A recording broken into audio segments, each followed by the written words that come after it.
de presentarles esta conferencia, que no es a lo que me dedico primariamente, porque en lo que más hago investigación es en cuestiones de historia y filosofía de la ciencia, pero de la antigua China, la introducción de la ciencia europea en China por los misioneros, siglos XVI-XVII, o sea, nada que ver con esto.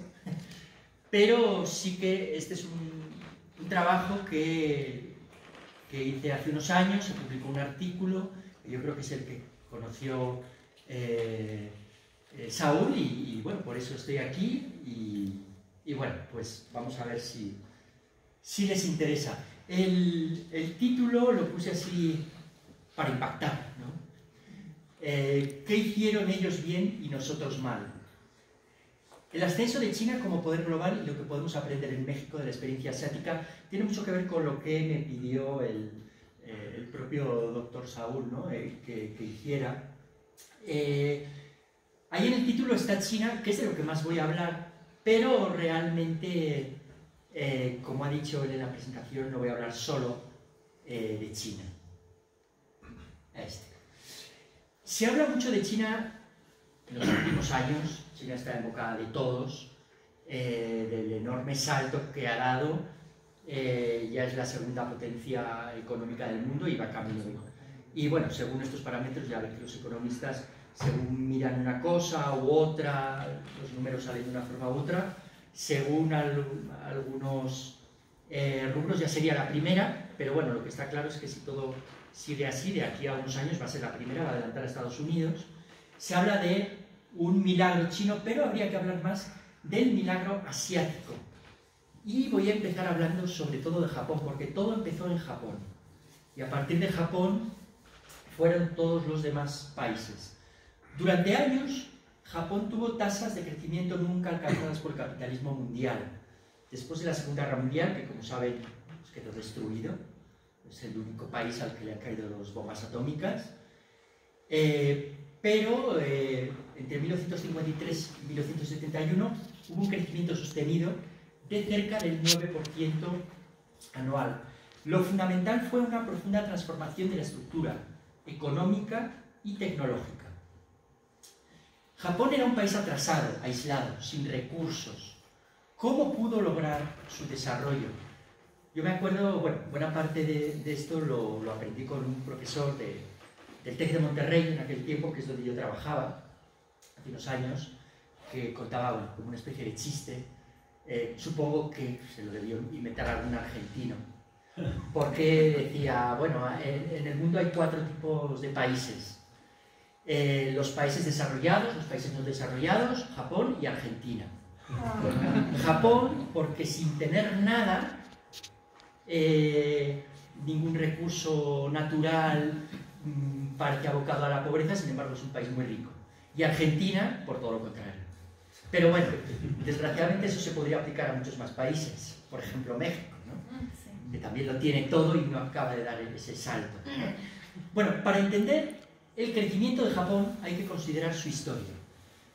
Y nos tenemos que ir un poco, bastante atrás. Entre 1603 y 1868 se dio el periodo que se llama el Shogunato Tokugawa, o el periodo Edo, de la historia de Japón, durante el cual el país se aisló. Tenía unos cuantos puertos de entrada, hacían unas ferias, una feria anual con los holandeses, también tenían ciertos intercambios con China, pero básicamente estaban aislados.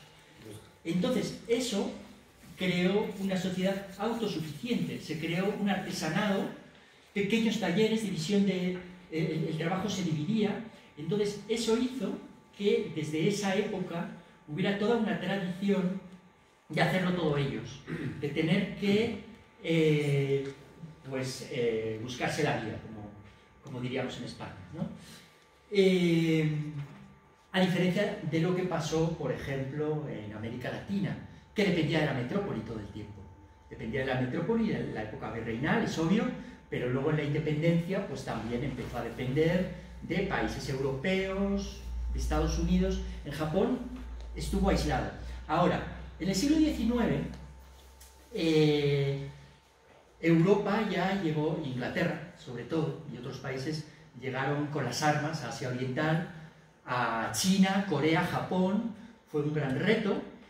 Entonces, en 1868 se dio lo que se conoce como la Restauración Meiji. Esto, si alguien sabe algo de historia de Japón, seguro que le suena. Es cuando es el momento en el que el poder pasa de estar en el shogun a estar en el emperador. Es cuando el emperador, que había estado durante 1000 años en la ciudad de Kioto, pues cambia su sede a la ciudad de Edo, que era la ciudad más desarrollada. Cambian el nombre de la ciudad de Edo a Tokio. Tokio significa la capital del este, que está más al este que Kioto. Entonces, digamos, Japón se abrió, pero lo hizo de una forma muy inteligente. El lema de la época fue crear un ejército fuerte y un país rico. Entonces, se dio una creación de una industria propia, se enviaron estudiantes al extranjero, muchos estudiantes a Inglaterra, a Alemania, a Estados Unidos, a Francia, y con eso se llegó en unas pocas décadas a la modernización del país. Armas, comunicaciones, minas, barcos, ferrocarriles, industria textil. ¿Eso fue visión del emperador o de otra? No, las élites, las familias importantes, obviamente en connivencia del emperador. Fueron ellas las que le dijeron, venga, tú vas a... Y el emperador tuvo mucho que ver, por supuesto. Lo que se dio fue una adaptación. Se seleccionaron y adaptaron las tecnologías al sistema cultural e histórico y social de Japón. Un descubrimiento científico que es universal puede tener diferentes desarrollos según las circunstancias y la cultura que los adapte. Eso es lo que, bueno, estamos muy acostumbrados a hablar de I+D, ¿no? Investigación y desarrollo. Eso es el desarrollo, la adaptación, ¿no? Ejemplos, la industria textil. La industria textil, cuando la quisieron desarrollar, obviamente compraron las máquinas en Inglaterra, llegaron a Japón, las desmontaron, vieron que tenían muchas piezas de metal, siendo que en Japón no hay mucho metal, pero tienen mucha madera. Entonces lo que pudieron lo hicieron con madera. Otro ejemplo es el de la industria automotriz. Ese ya es posterior, ya es después de la Segunda Guerra Mundial. Ya ven que, digamos, para mitad del siglo XX, pues la máxima potencia en el mundo ya era, como sigue siendo, Estados Unidos. Entonces, pues a partir de Ford, ¿no? del Fordismo, pues cuando se empezaron a fabricar los coches en cadenas de montaje, fue un paso fundamental. Ellos quisieron hacer algo así, pero claro, los coches en Estados Unidos eran grandes, los motores muy potentes, consumían muchísimo. En Estados Unidos tenían todo el petróleo que querían en aquel tiempo, y en Japón no tenían. Entonces empezaron a hacer los coches más pequeños, más ahorradores, que no necesitaran tanto combustible. Claro, después de 1973, de la crisis del petróleo, pues fue cuando esa industria automotriz pues empezó a vender en todo el mundo, porque todos querían coches que consumieran menos, ¿no? El papel del Estado y de las empresas fue muy importante. Algunos hablan de un Estado promotor o desarrollista, que por cierto se opone bastante a la ideología neoliberal que nos dice que el Estado cuanto menos se meta mejor. De hecho lo vamos a ver, es una constante en todos los países de Asia Oriental. Se dio un perfecto triángulo, Estado, sindicatos, empresa, y tuvo un papel muy importante el MITI, el Ministerio de Comercio Internacional e Industria, por las siglas en inglés, y ahí funcionó muy bien la meritocracia. ¿Qué quiere decir eso? Para entrar en este ministerio tenían que hacer exámenes, digamos, tenía prestigio, tenían buenos sueldos y tenía prestigio trabajar ahí. Entonces había exámenes y los mejores talentos pudieron ir a ese ministerio para dar su trabajo al desarrollo del país, ¿no? Por cierto, que estoy viendo por ahí personas paradas. Si quieren, hay sitios por aquí libres. Si están libres para que no estén todo el tiempo ahí parados.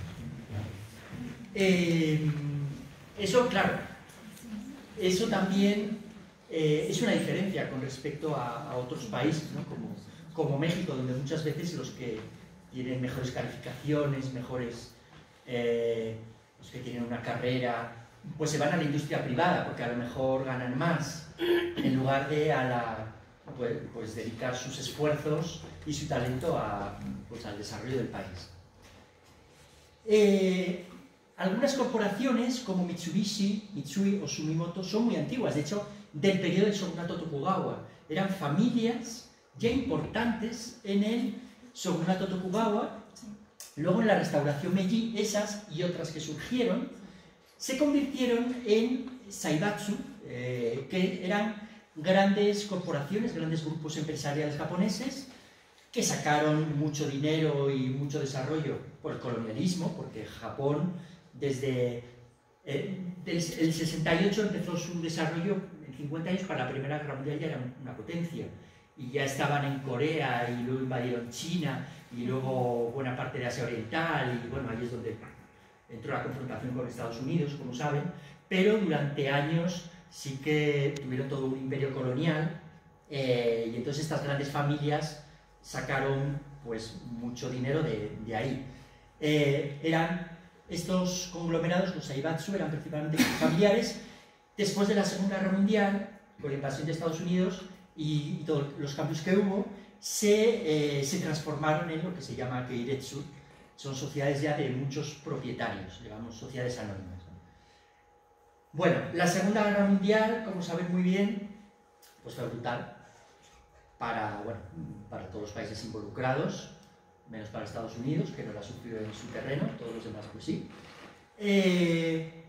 En Japón, entre el 70 y el 80% de la planta industrial quedó destruida.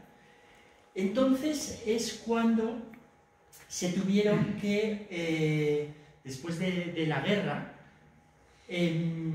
hubo toda una política para recuperar los medios para producir energía, los caminos, las industrias básicas. La producción de acero, por ejemplo, fue muy importante. Hubo desde el inicio mucho apoyo para producir acero, para crear plantas, porque el acero es lo que se necesitaba para crear todas las otras industrias. Aunque nos cueste trabajo pues creerlo en el día de hoy, les ayudó mucho la mano de obra barata. Claro, en aquel tiempo, después del 45, en finales de los 40, a principios de los 50, pues con un país casi destruido, la mano de obra era barata, pero también hacían trabajo de horas gratis y consumían muy poco. Los japoneses realmente como pueblo se pusieron pues las pilas. Yo creo que la guerra tuvo que ser un trauma terrible, ¿no? Japón es un país, como es una isla, son islas, nunca habían sufrido invasiones desde que tenían conciencia histórica. Entonces el hecho de ser invadidos por Estados Unidos, las bombas atómicas, fue muy traumático. Entonces se pusieron a trabajar para sacar adelante al país. Entonces, si por ejemplo cobraban 8 horas diarias, trabajaban 11 y daban 3 horas de trabajo gratuito al país. También les ayudó la situación internacional, la Guerra Fría. En aquel tiempo, después de tanta destrucción, pues obviamente el comunismo tenía mucho pegue en todos los países de Asia Oriental, igual que en otras muchas zonas del mundo, ¿no? Como en África, en América Latina. Entonces, sobre todo, después de 1949, cuando en China gana la guerra Mao y cae del lado comunista, los Estados Unidos se preguntaban, bueno, hay una frase, ¿no?, que se transmitió mucho: Who lost China? ¿Quién perdió China? ¿Cómo pudimos perder China para el mundo libre, capitalista, mundial?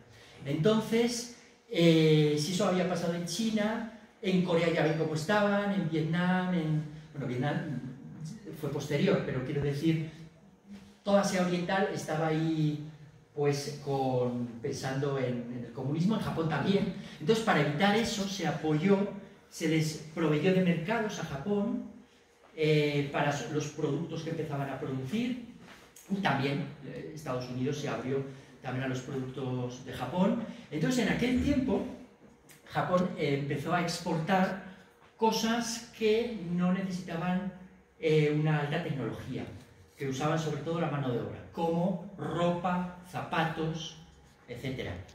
Ese es el ciclo industrial 1. Ahora ya digo que nos parece increíble, pero así empezó. Los ciclos industriales es lo que ha provocado, digamos, el desarrollo de Asia Oriental, porque cuando ya empezó a desarrollarse un poco más Japón, después de vender ropa, zapatos, cosas de estas, ¿no? Ya digo, en gran parte por la ayuda de los mercados que le había abierto Estados Unidos. Los japoneses empezaron a ser un poco más ricos, empezaron a subir un poco los salarios, ya no era redituable fabricar esas cosas, entonces empezaron a fabricar cosas de un poco más valor agregado, como bicicletas, después motos, pues hasta la fecha, ¿no? Honda, Kawasaki son marcas famosas, después relojes, pues ¿quién no ha tenido un reloj japonés, no? Casio, Seiko. Yo me acuerdo en mi primera comunión que me regalaron un reloj Orient. Durante años funcionó, increíble, ¿no? Estoy hablando de finales de los 70. Electrodomésticos, después ya electrodomésticos como televisores, Sony, el sistema Trinitron, o sea, increíble, ¿no? Productos cada vez de mayor valor agregado, sobre todo ahí el punto clave es la innovación, por supuesto. Entonces, cuando Japón pasaba a otro ciclo, un ciclo que podríamos llamar ciclo 2, había países del entorno que empezaban, digamos, podían empezar a producir ese nicho vacío. Entonces, pues fue cuando Corea y Taiwán empezaron a producir ropa y zapatos. Luego, cuando Japón ya pasó a otro ciclo, ya empezó con cuestiones más de robótica, de inteligencia artificial, pues a lo mejor Corea y Taiwán empezaron a producir electrodomésticos y empezaron a producir computadoras ya un poco más recientemente, y entonces otros países empezaron a producir ropa y zapatos, por decirlo, ¿no? Malasia, Indonesia, todos estos países. Esto es un poco el proceso que ha ido pasando de unos países a otros. Ya para entonces, bueno, Japón llegó a, pues ya digo, en pocas décadas a unos hitos increíbles. El Shinkansen es el tren bala japonés, que ya para los años 70 era el tren más rápido del mundo.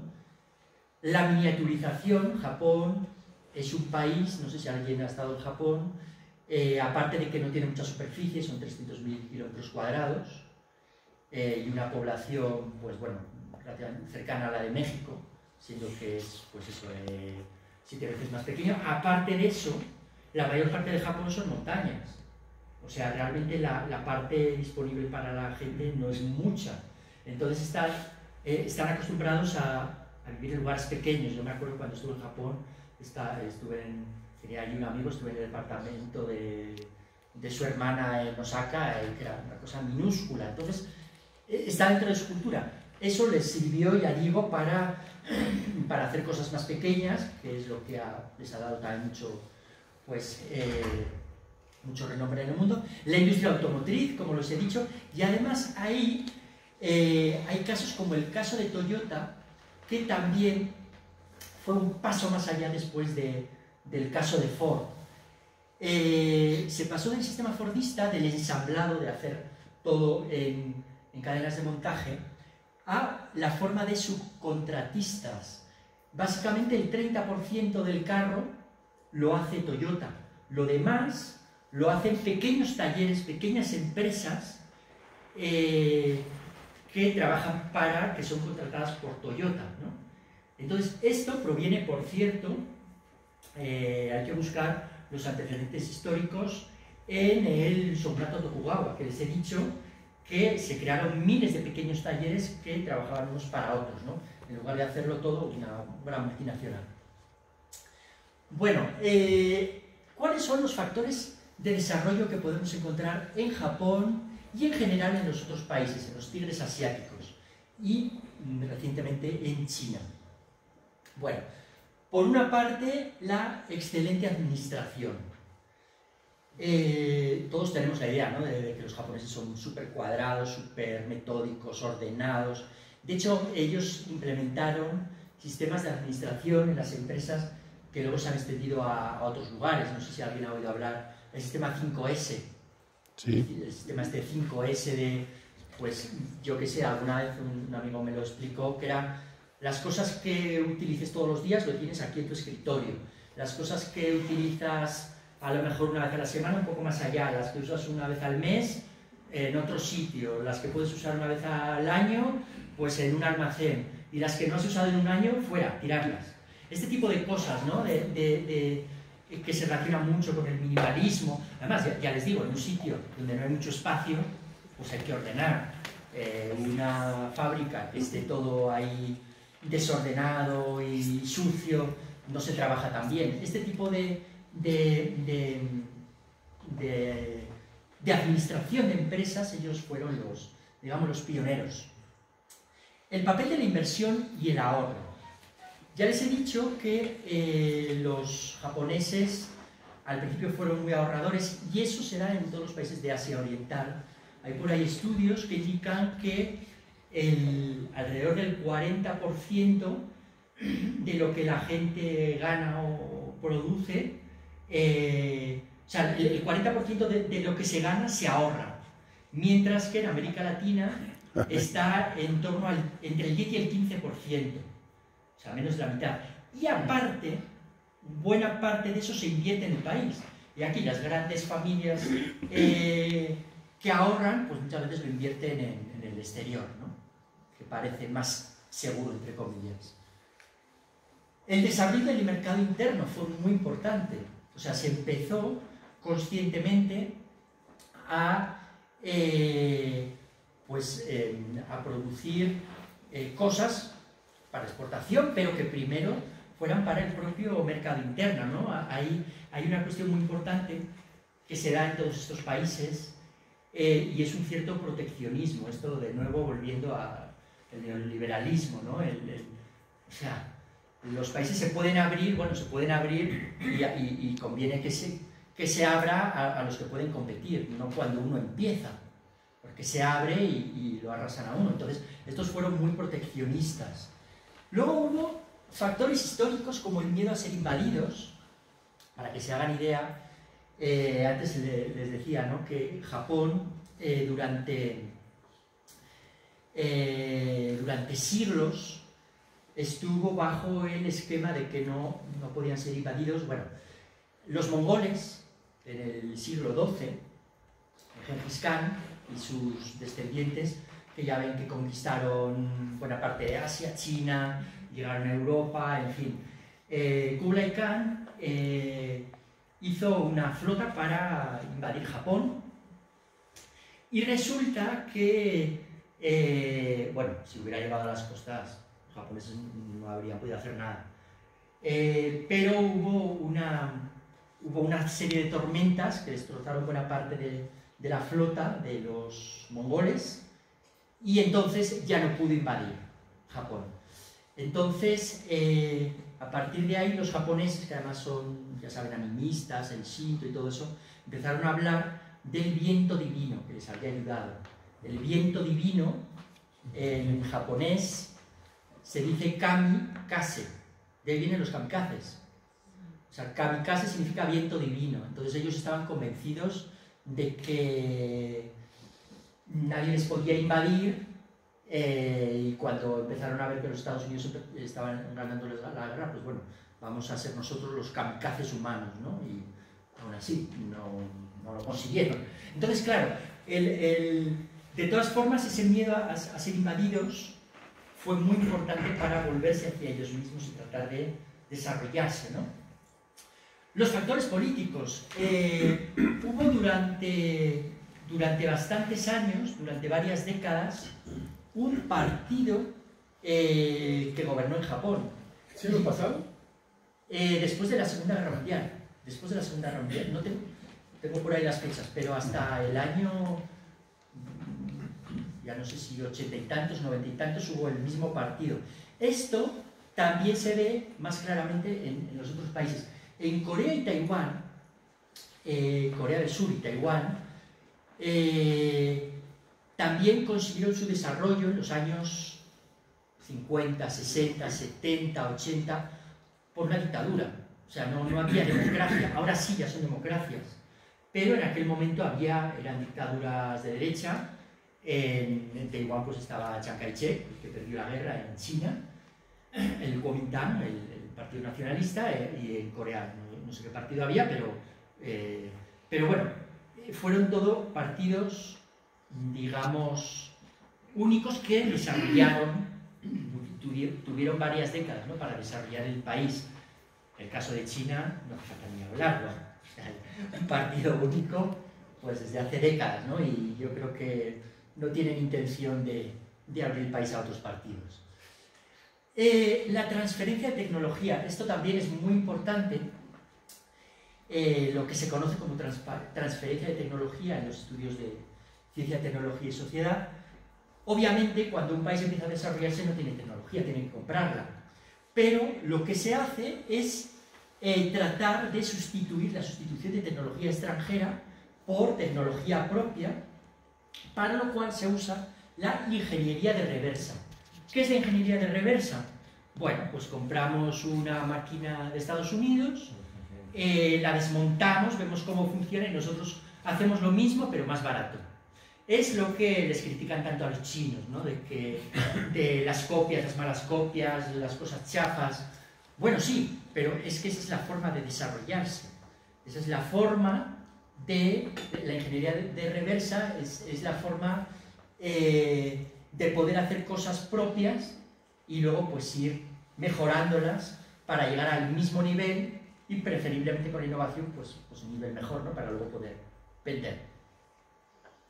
El artesanado, lo que les he dicho, ¿no?, de las pequeñas y medianas empresas y los talleres, que hubo muchísimos en Japón que daban servicio a las grandes empresas, digamos, había todo un conglomerado, y el papel de la educación.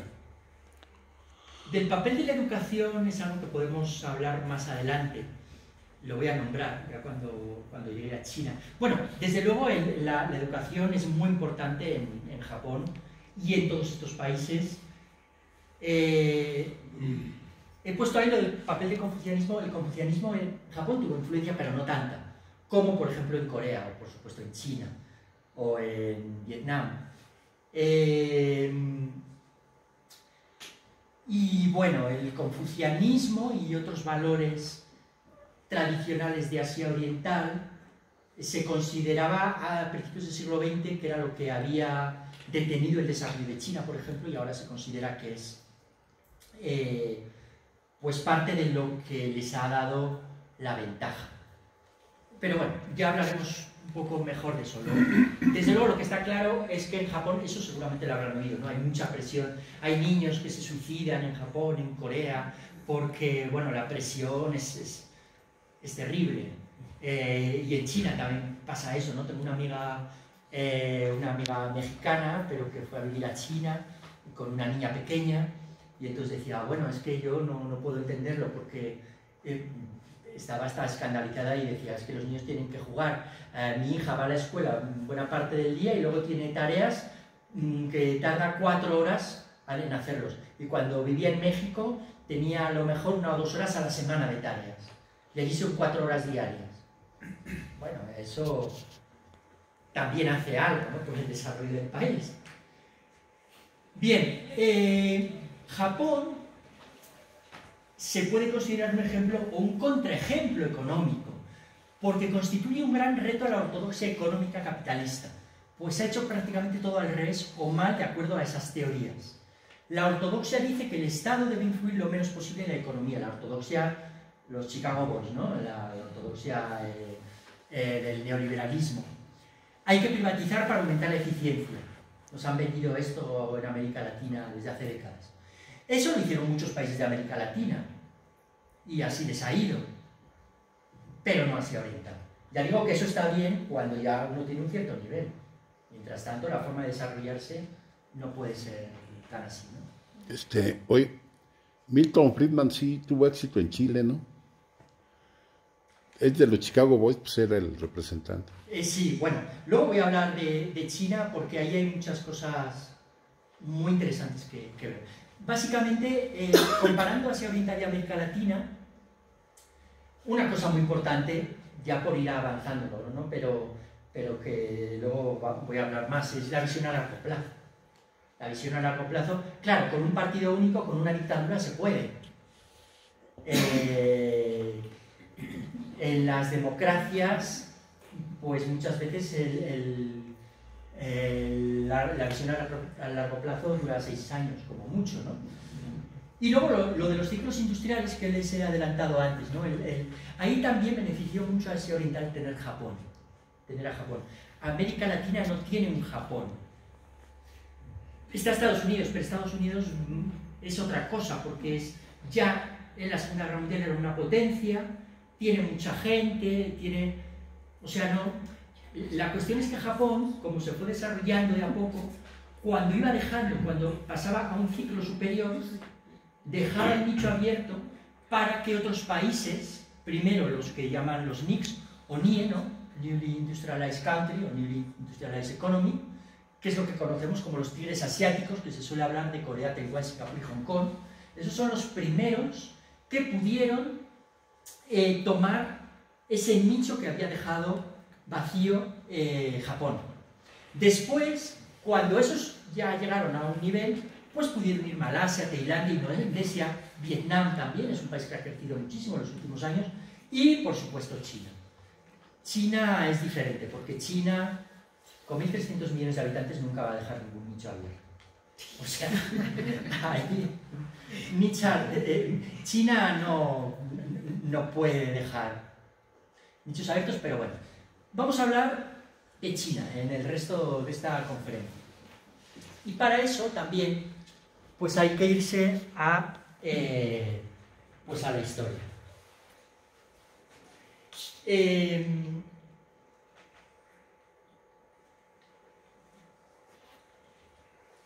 China, a diferencia de Japón, que sí que consiguió desarrollarse a partir de 1868, de la llegada de los extranjeros,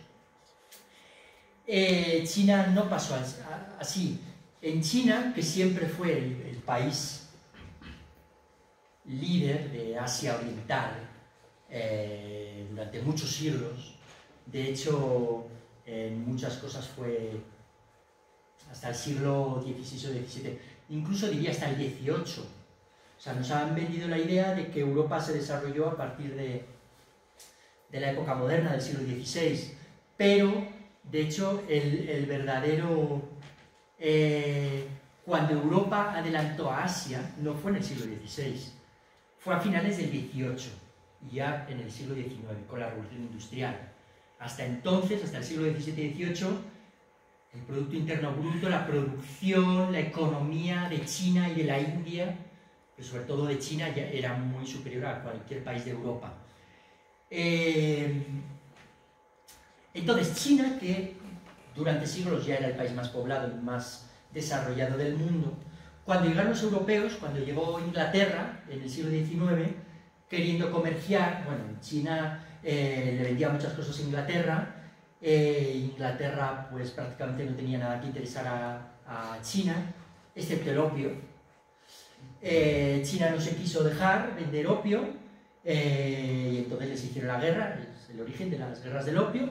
Entonces es el inicio, 1840, Es el inicio de los tratados desiguales.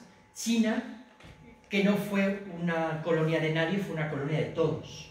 O sea, los puertos se abrieron a las distintas potencias occidentales y después a Japón, ya cuando Japón empezó a desarrollarse.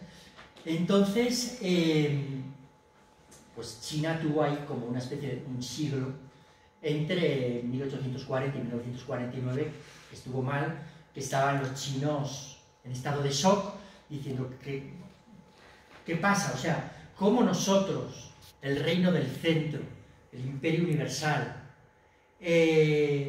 nos llegan los bárbaros del lejano occidente y nos imponen lo que les da la gana, ¿no? Entonces, fue un periodo muy malo para China, finales del 19, principios del 20, 1911 hay una revolución, cae el imperio, luego hay una